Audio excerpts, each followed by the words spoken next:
Assalamualaikum warahmatullahi wabarakatuh. Selamat pagi anak-anak, jumpa lagi bersama saya Bapak Supriyono.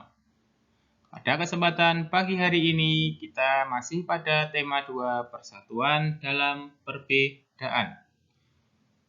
Masih juga pada subtema 2 yaitu bekerja sama mencapai tujuan. Adapun pada pagi hari ini kita sudah memasuki pada pembelajaran yang kelima. Pada pembelajaran yang kelima ini, terdapat 2 buah muatan pelajaran, yaitu muatan pelajaran ilmu pengetahuan sosial dan seni budaya dan prakarya. Untuk lebih jelasnya, silakan menyimak video pembelajaran berikut. Untuk yang pertama yaitu muatan pelajaran IPS. Pada muatan pelajaran IPS, materinya tentang pertempuran mempertahankan kemerdekaan. Yang pertama yaitu tentang namanya pertempuran yang dikenal dengan nama Bandung Lautan Api. Peristiwa Bandung Lautan Api dimulai ketika Sekutu datang ke Bandung pada tanggal 17 Oktober 1945. Saat itu, TKR sedang gencar melucuti senjata Jepang. Sekutu meminta agar senjata tersebut diserahkan pada Sekutu. Akan tetapi, TKR-nya menolak.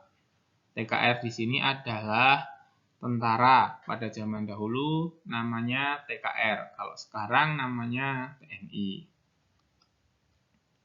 Kemudian Sekutu mengultimatum paling lambat tanggal 29 November 1945 kota Bandung harus dikosongkan.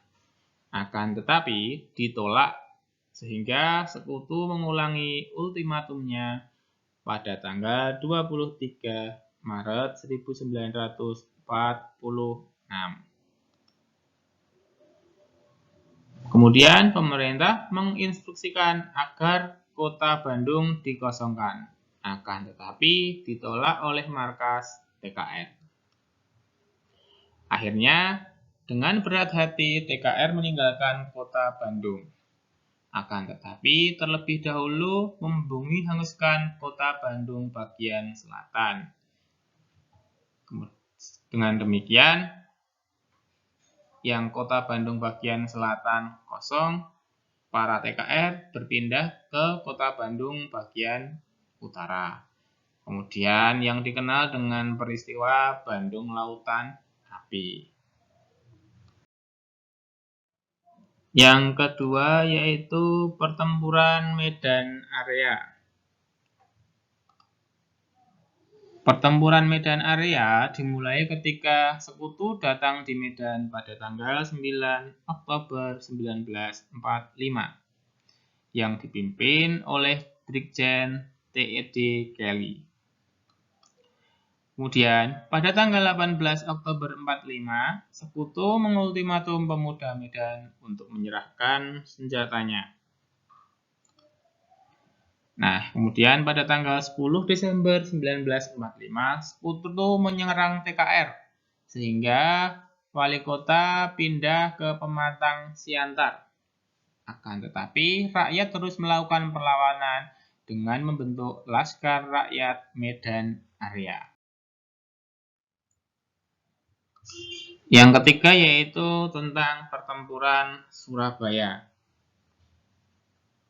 atau lebih dikenal dengan nama pertempuran 10 November. Mula-mula Sekutu datang di Surabaya pada tanggal 25 Oktober 1945, dipimpin oleh Brigjen Malabi. Pada pertempuran tersebut, Jenderal Malabi tewas. Sekutu mengultimatum rakyat Surabaya untuk menyerahkan senjata sampai pukul 10 pada tanggal 10 November.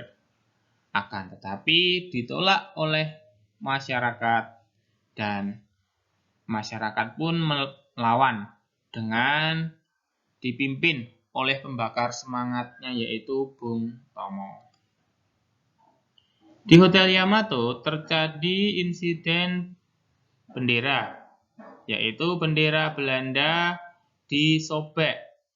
Bendera Belanda adalah putih, merah, putih, dan biru. Akan tetapi yang berwarna biru disobek sehingga menjadi bendera merah putih sesuai dengan bendera negara Indonesia. Pertempuran yang memakan korban cukup banyak itu diperingati sebagai Hari Pahlawan. Nah, jadi asal muasal kita memperingati tanggal 10 November sebagai Hari Pahlawan adalah didasarkan pada pertempuran di Surabaya ini. Kemudian Puputan Margarana. Pertempuran Puputan Margarana dimulai dari kedatangan sekutu di Bali pada tanggal 2-3 Maret 1945. Belanda membujuk I Gusti Ngurah Rai untuk membentuk negara Indonesia Timur. Akan tetapi beliau menolaknya. Kemudian Belanda menyerang Bali pada tanggal 29 November 1946 di Margarana. I Gusti Ngurah Rai mengorbankan semangat perang Puputan yang berarti habis-habisan demi membela nusa dan bangsa. Akhirnya I Gusti Ngurah Rai bersama anak buahnya gugur sebagai kusuma bangsa atau pahlawan.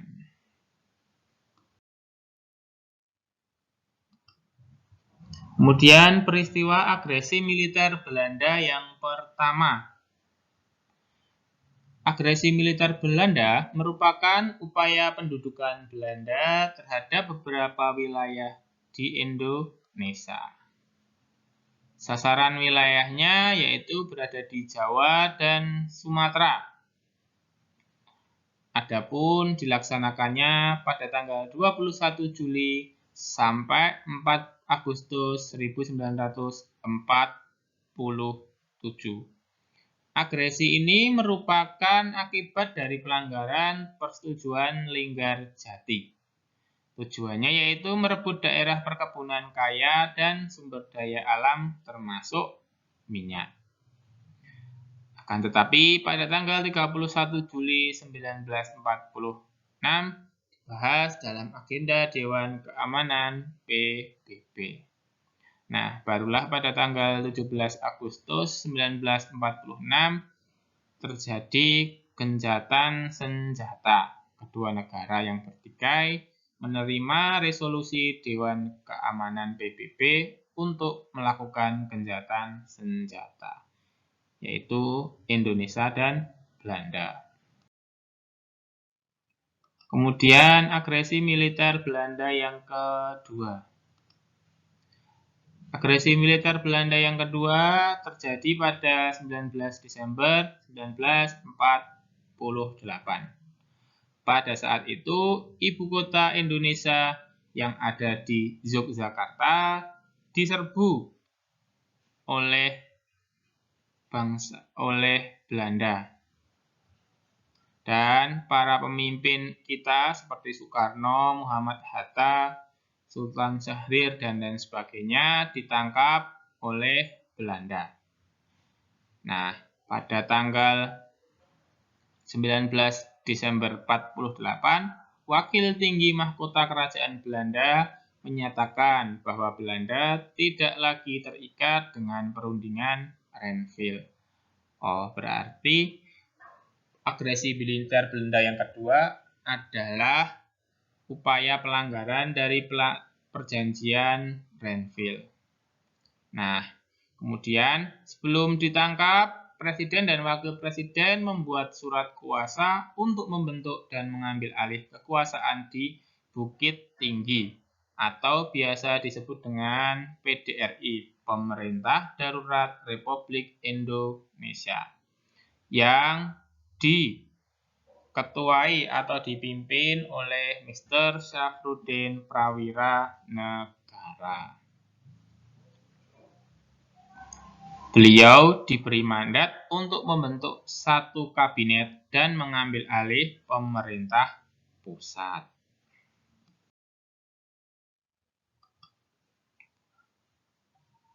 Kerjasama dalam upaya mempertahankan kemerdekaan Indonesia. Setelah proklamasi kemerdekaan, semangat persatuan haruslah terus kita jaga. Bangsa Indonesia kembali bersatu untuk mempertahankan kemerdekaan dari ancaman bangsa lain. Nah, setelah kemerdekaan, perjuangan mempertahankan kemerdekaan sudah bukan kesukuan dan kedaerahan, akan tetapi bersifat nasional, bersifat negara. Kita ataupun mereka bekerja sama mengusir bangsa asing yang ingin mencoba kembali menguasai Indonesia. Nah, itu adalah contoh dari semangat rela berkorban dan pantang menyerah yang harus kita contoh. Muatan pelajaran yang kedua yaitu seni budaya dan prakarya. Materinya yaitu mempraktekkan pola lantai tari daerah. Pola lantai berfungsi untuk mengatur posisi penari dalam ruang gerak ketika menari. Adapun gerakan dalam tari dapat memiliki pola lantai yang berbeda-beda. Setiap pola lantai juga dapat dikembangkan menjadi beberapa pola lantai yang lain.